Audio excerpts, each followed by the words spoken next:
Hi all, thank you for joining me today. Candace Gillespie here from CandacesCanvases.com, and this is Scrappy Wednesday. Today I'm going to show you a coordinating gift bag and card kit that we made at our weekly craft night event. And for this particular kit, we're starting off with chocolate chip cardstock. That is just your standard 4.25 by 5.5 card size. And then using our scalloped edge border punch, we're going to punch all the scalloped edges we need. We have 2 pieces of designer series paper. One measures 2 by 4 and one measures 2.5 by 4.5. I think. If that's not right, discard what I said. I typed it properly on the title there. Okay, now while I had originally designed these pieces to be punched with the scallop at the bottom edge, but one of the gals was like, oh no, I think I messed up, and she punched them along the side, and I really liked the way that turned out, so I'm going to show you what she did. Just glue those pieces together, centering that smaller piece in between the top and the bottom there.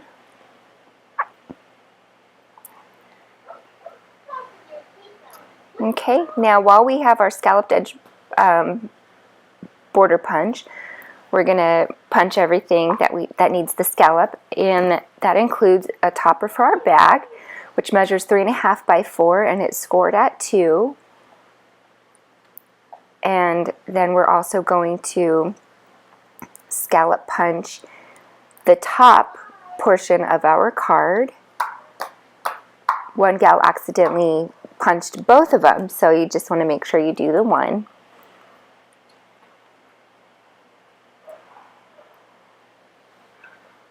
Okay, now that we have our card punched, I'm going to bring in a narrow piece of designer series paper that measures 1.5 by 5.5, and I'm squaring it up with the bottom piece. I'm not gluing it down there, I'm just using that as a guide. I'm putting glue on the top of it because as I fold it here, make sure it's nice and square. As you fold it, it's going to stick to the top piece, completing that, making that 4.25 by 5.5, making it square again.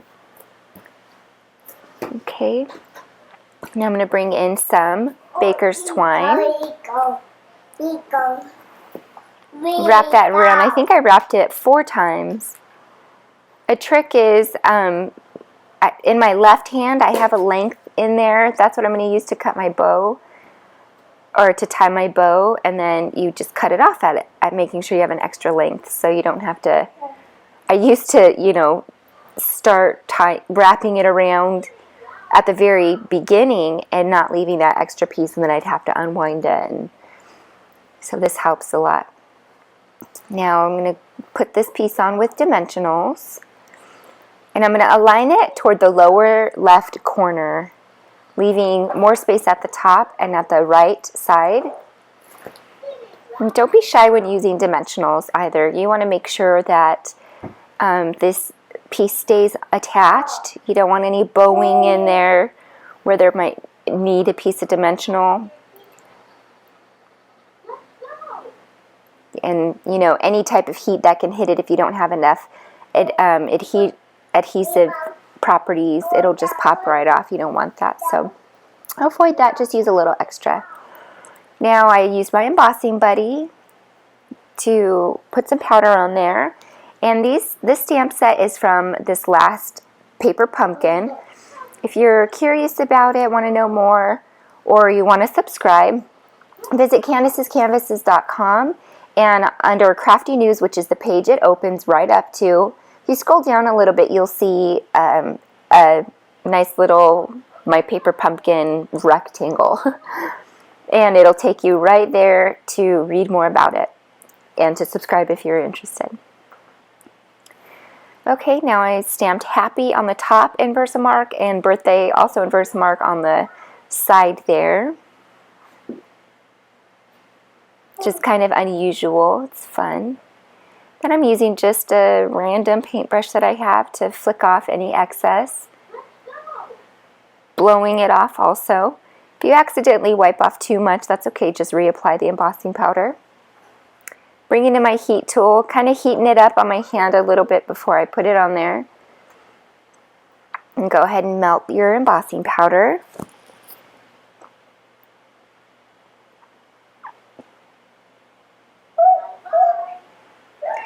Okay, now we're going to just put a little layer on the inside.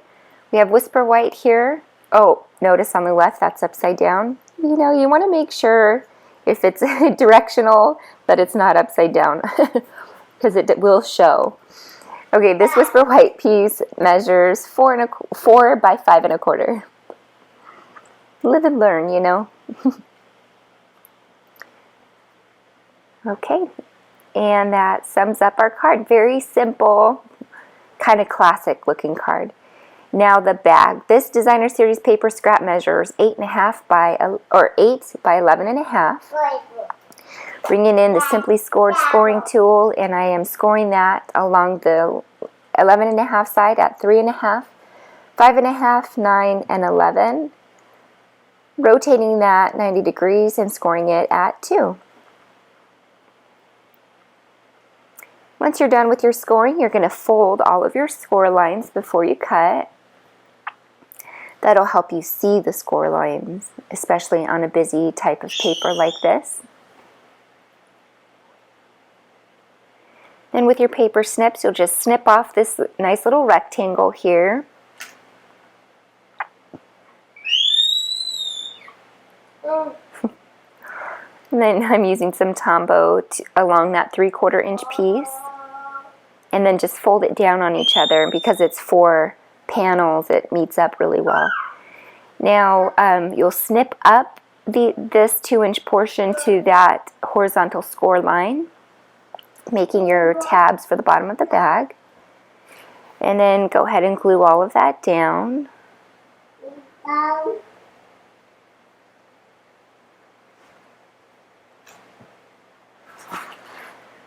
Once I'm done gluing it, I flip it over and I bring in my bone folder and I just press it down, make sure that adhesive binds to the fibers of the paper. Now to shape your bag, you're just going to put your fingers into the sides and it's just going to want to get automatically kind of give to that. And work it all the way down to the bottom portion where you'll then fold it up like that, if you can see that.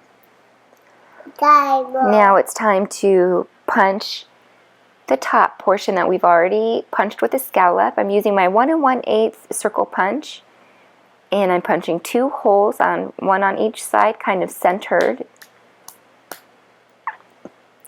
Bringing in the same baker's twine and feeding it through the front. And I'm using a pencil tip here to kind of help it go through that hole. And then pulling it through the back and then feeding it through the back and pulling it through the front so you can tie your bow. Then using my craft scissors, they cut fabric like butter. They're just amazing scissors. And then a little tip here, use some sort of tweezers to kind of be your third hand to hold that little portion of the bow while you finish tying it off. There it is. Now I am going to use I've used my extra large oval punch to punch out another piece of Whisper White cardstock.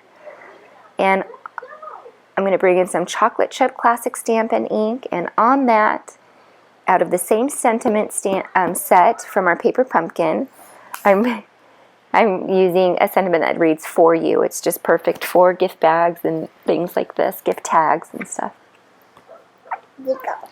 Oh, thank you. My son's right here, of course. Okay, nice. It's easy to center that with the photopolymer stamps.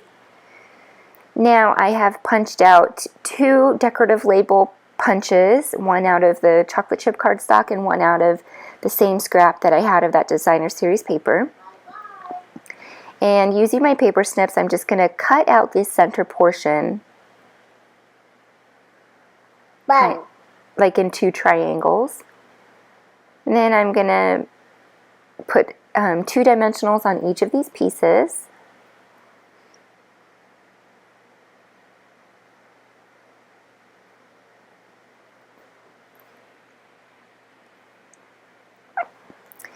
I'm trying to decide if I want it to put the pink side up or the colorful circle side up. And I decided to go with the pink side up. It gives it that nice contrast. And then layer on the sentiment here.